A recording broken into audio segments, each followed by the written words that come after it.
Hi guys, Tara Incognita here. I wanted to talk to you about magic and spellcraft. I haven't really brought this up in a while, and I thought it would be interesting to talk about it. I just saw a video that made me want to breach this subject again, and how, a couple years ago on YouTube here in the community, there was this big conversation going about labels and labeling, what does the witch label mean, and what does the Wicca label mean, and what does pagan mean, and why do we label these things, and it was a big conversation that was going on. We were talking about how people misconstrue the labels, or how people have different definitions of the same label, and in that really it brings to mind witchcraft and paganism, because those are two different labels. And witchcraft to me, and I've said this before, is a craft. It's an ability. It's a skill set that I think everybody can be a witch. Anybody in this world can be a witch if they want to use those skills, practice those skills, hone those skills, improve those skills. Just like anything, just like doing math. That is a skill set. Anybody can do it. Some people might be slower at it. Some people might be quicker at it. Some people might be, a little bit worse. Some people might be a little bit better. But it's a skill that everybody can do if they want to do it. And to me, that's how witchcraft is. And then there's this label over here, pagan. That's my spirituality. That's my belief system that is completely separate from witchcraft. Now, do I use witchcraft in my pagan spirituality? Yes. Do I have to? No. Could I be a witch and not have any sort of spiritual anything going on? Absolutely.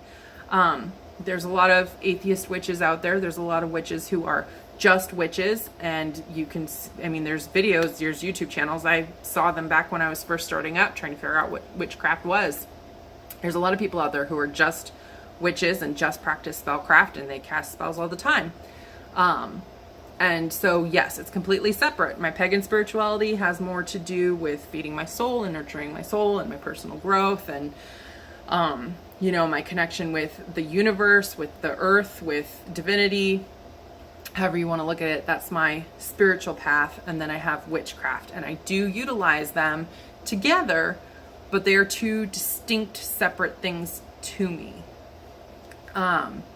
So the video that I watched earlier was Kellyanne Maddox's most recent witch ramble. And right off the bat, she starts with how sometimes she has brain farts and realizes that, if she's facing a certain situation, she probably could have used a spell, and, she just doesn't think about it. She forgets that tool is in her toolkit. And she asked if anybody else has that same scenario. Yes, Kellyanne. Yes, I do. I totally have brain farts and forget. And here's the reason that I think that happens. I am 38 years old. Well, I will be this month. And I have, dealt my whole life with situations in certain ways. I have my kit of tools that I use to deal with situations that come up in my life, or avoid situations in my life. And maybe that's how I deal with them. But in that, for years and years and years, I faced certain things certain ways, and without magic. So now that I am a witch here 5 years later, or however long it's been, maybe it's been 6. Was it 2012 when I started this path? I think it might have been 6 years ago. Wow. Anyway, but now that I am a witch, now that I have that craft and that ability that I have been working on, I don't always think about using spellcraft in those situations because I haven't used it before. And so it just doesn't always dawn on me. I don't do a lot of spells. I do spells, but a lot of times something strikes me as, oh my gosh, I need to. Like, it just hits me. I need to do a spell for that. It never really comes up like in planning, you know, like when I'm thinking about something and how I'm going to deal with it. And, you know, if I have a weird situation at work or with a person in my family, or, you know, if I'm having an issue with money or something, it doesn't always strike me that I could give myself a little boost in that situation. I could help myself out quite a bit if I actually crafted a spell. I don't think about that because I've already been dealing with that situation a number of other ways. So yes, I do have those brain farts. That's actually something that I am trying to focus on. In this next year, I've made it part of my plan to focus on experimenting more with my magic and practicing more with my magic and learning more about that side of, you know, the craft, and really like planning spells to do and watch the results and see what happens.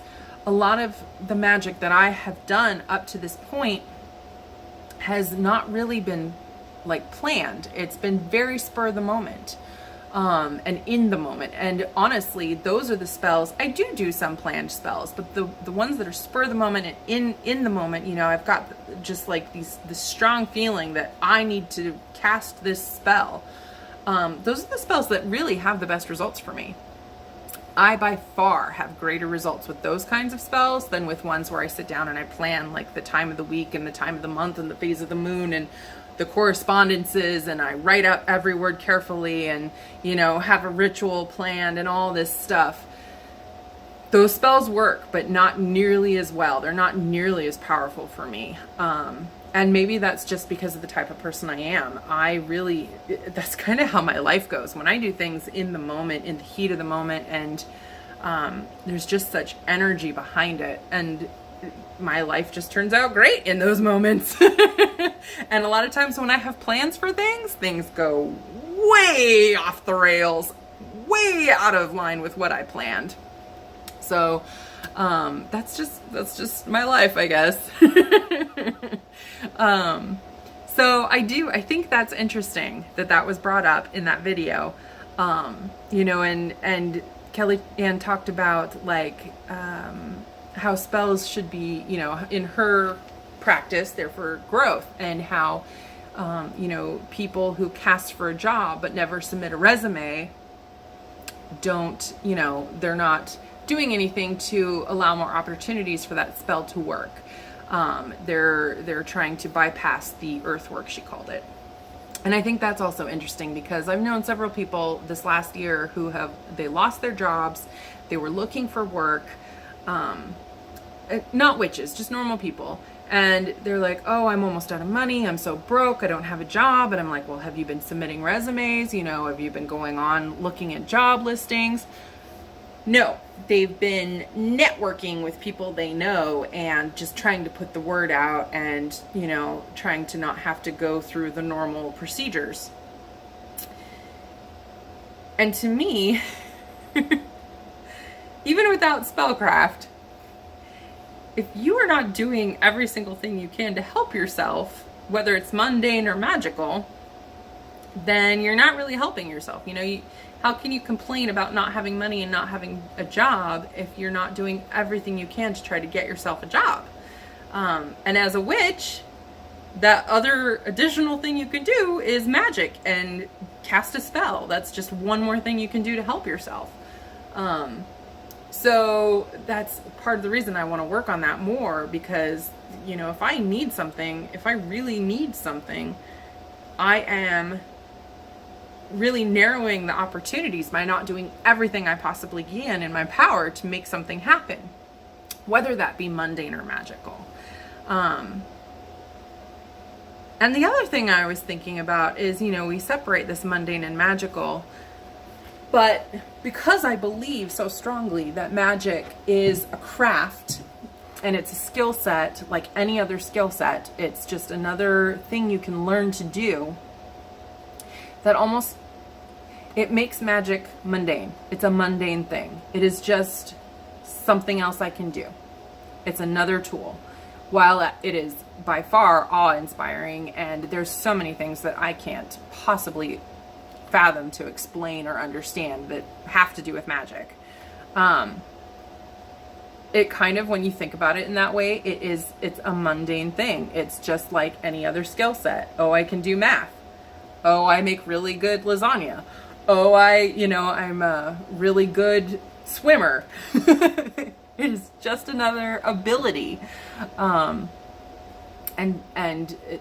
people, they don't work on that ability. And so, yes, they have it, but maybe it's not quite as powerful as somebody who works on that ability a lot. It's just really interesting to sit and think about, I think. I don't know what you guys think or how you feel about magic as a practice. But I've just always felt that from, my first year being a witch and studying it and learning about it, that's just always the direction it seemed for me, is that it is a skill set. It's an ability that you can work on, that you can learn, that it's not something that shouldn't be used. To me, it's not a taboo thing, you can't cast spells for this and you can't cast spells for that. You can cast spells for wherever you want. I think naturally we gravitate towards the kind of spells we want to cast. Like, I don't do curses and hexes, but I also don't go out and start fights with people. I'm not a confrontational person. I'm just not. I'm the kind of person that if I mince words with somebody, I feel total guilt about it later. It just eats at me. I don't like fighting with people. I don't like arguing with people. I wouldn't ever want to punch somebody in the face. That's not, my brother and I, when we were kids, we used to get in physical, beat each other up fights. And it would break my heart. I would feel so guilty and so awful about it later. And that's just how I am now. I think the same thing about curses and hexes. Why would I want to do that to somebody? I don't really truly wish ill on anybody. And so why would I want to cause that for them? So, but I could if I wanted to, because I have that skill set. I have that ability if I want to. Just some thoughts I've been having, some things I've been thinking about. So, let me know what you think about your magical practice, and is it separate from your spirituality? Do you consider it the same exact thing? Do you hold it in a high regard above other things? It's this holy thing that should only be practiced at certain times? Or are you kind of the person that would, practice magic for any little reason? Another witch I love to watch is the Lady Grave Dancer, and she does cast spells all the time. I love watching her channel. She shares her spells, she shares her magic, she sits there and does the spell in front of you and shows you what she does, because she's all about sharing in community. That girl has no problem with doing curses and hexes, and that's great. When she, you'd see videos of her house and her workplace and the people that she hangs out with and stuff, you really that girl is a witch through and through and through, and I get such a kick out of it. So it's very interesting to watch that and see her cast these spells all the time. It seems like she's always doing magic of some kind. And then me, I have these brain farts where I don't even think about casting magic sometimes. It's just an interesting thing to think about and to ponder on, and to wonder why I don't do more magic than what I do. But I do, like I said, I've been bringing things back and reeling them in and cutting back on the kinds of things that I do, trying to simplify. And I found a spell on Pinterest that I thought was really cool. And you write your intention on a matchstick and then you burn the matchstick. How simple is that? I love that. So you're welcome. I just shared a really quick, simple fire spell with you. The other spell that I have never forgotten, my first year on here, I was watching a Joanna DeVoe video, and she had her Bubble Yum bubblegum spell. And you get a big old piece of bubblegum, and you blow a bubble, and as you're filling the bubble, you fill it with your intention, and then when you're ready to release that intention, you pop the bubble, and release the intention out into the universe. That's another simple spell. Thank you, Joanna DeVoe. I will never forget that as long as I live, because that is such a fun, simple, easy spell. I love it. Anything like that. I'm a modern witch. I got a modern time schedule, which leaves very little time for magic, so I'm all about the quickness. Anyway, hope that gives you guys some food for thought. I would love to hear what you think in the comments below, and I will be seeing you soon. Blessed be.